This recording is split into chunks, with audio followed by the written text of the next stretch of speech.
In spring, a young man's fancy lightly turns to thoughts of love. Luckily for the young men, it's exactly the same with the birds. And even the feathered ones are at it as well. By the time spring comes along, they've dusted off their tonsils, and from dawn chorus to evensong, the air is filled with the trills and warbles of a million courting songsters. But over in Guernsey, they have a species that's unique to this one small island.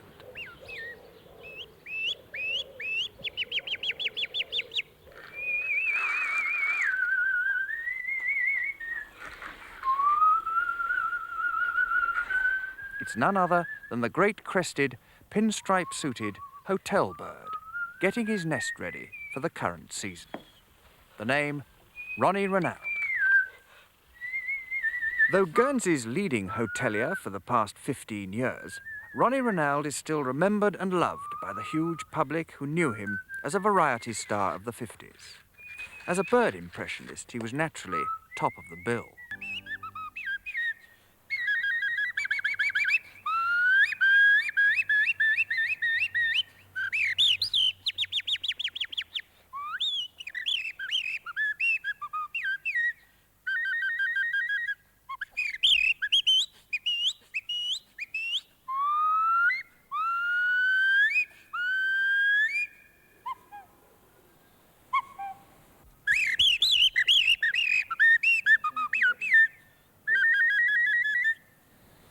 Ronnie, that's fantastic.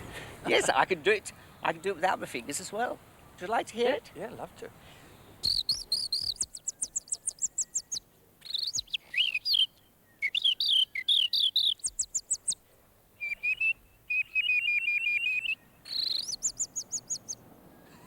You must have your teeth.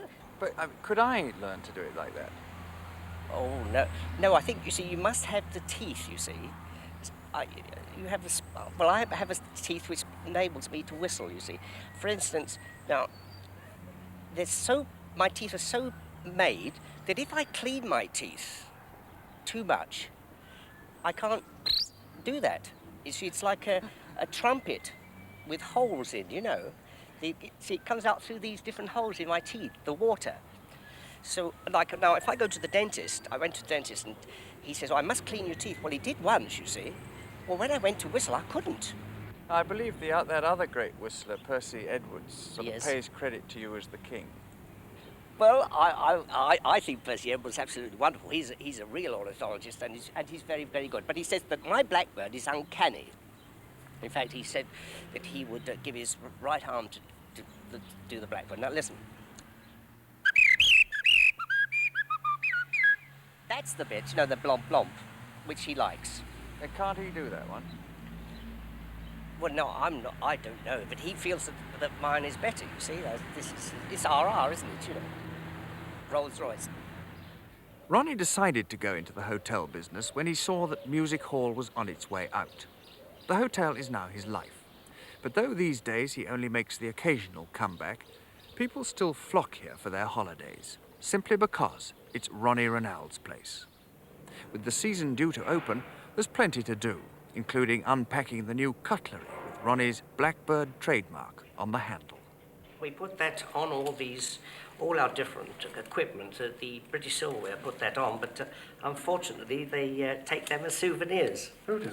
Well, your guests, you see, they say, well, that's a nice fork and it's got the Blackbird on it. We say, well, we'll take that home. Do you get a lot of pressure from the guests, you know, to do the turn every night, do your act? If you do it once, you see, then they do expect it. Birds are to Ronnie Ronalde what candelabra are to Liberace, and he makes the most of it. This is the lounge. Every aspect of the hotel was chosen by Ronnie, for Ronnie, to reflect Ronnie's personality. You see, this is another little improvement which we did, you see. It's just a small staircase right the way through and down here.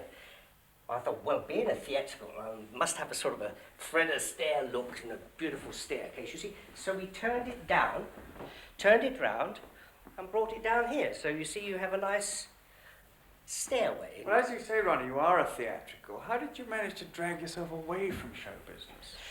Well, I'm still working, you know. I go away to America for 10 weeks at a time to Radio City. A small man with a big hotel and a quite remarkable talent, Ronnie Ronalde has made a fortune out of both his chosen professions. As an entertainer, he can still name his own fee when he feels like it. As a hotelier, he's turned down well over £500,000 for his little nest egg. Has it all been as easy as it seems? Well, no, I don't think anybody in the theatre world can have an easy time. I think you must have a hard time. For instance, when I first started, I've slept 5 in a bed, 5 acrossways of the bed. Thank you. Now, we've talked about a lot of whistling, of course, but you do other things. You sing and, of course, you yodel. Yes, I yodel, yes. My grandfather yodeled, because he was a milkman, you know. And I believe that when they used to go around with the milkman, they always used to yodel out after every stop, you see. They go to this house and they go, yo, for the milk, you see, in the next door, yo, and then you could hear him coming. You could go out and say, well, 3 pints, 4 pints. Okay, Ronnie, give us a nice burst of yodeling then.